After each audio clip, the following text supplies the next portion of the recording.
শিক্ষার ইতিহাস বাংলাদেশের তুলনা আমরা আবারও দেখছি বাংলাদেশের রাষ্ট্র সংস্কারের যে যৌক্তিক আন্দোলন, সেই আন্দোলনের ধারাবাহিকতাকে উচ্ছ্বাস করার চেষ্টা শুরু হয়েছে।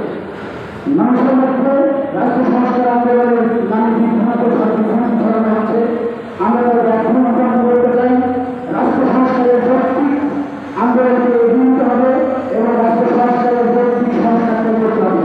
এই ব্যাখ্যা কিছু করলে দেশের মানুষ সে বলার থেকে কোনোভাবে করবে না।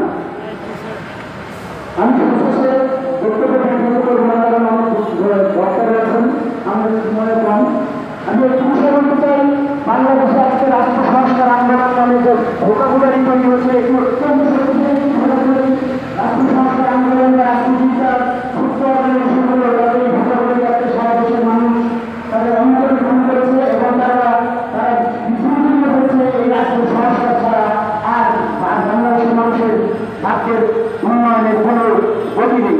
তাই রাষ্ট্র সংস্কার আন্দোলনের এই প্রত্যেক আমি আমার বক্তব্য শেষ করছি। ধন্যবাদ সবাইকে।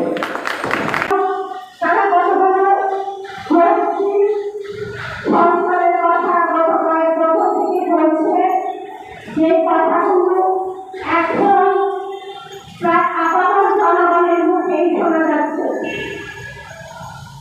আমরা চাই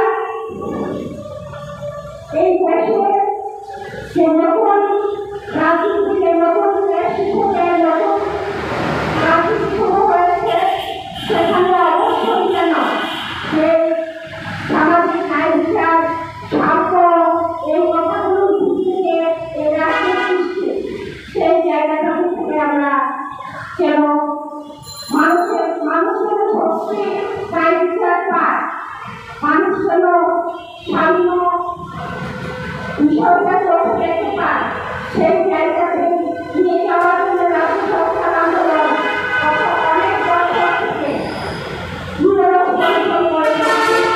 আমরা আজকে যে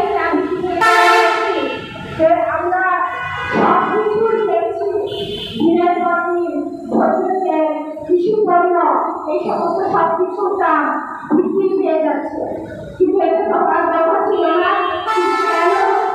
এগুলোর দাম বাড়ছে, কিন্তু যারা উৎপাদনের সাথে জড়িত তারা কোনোভাবেই এর সুফল ভোগ করতে পারছে না।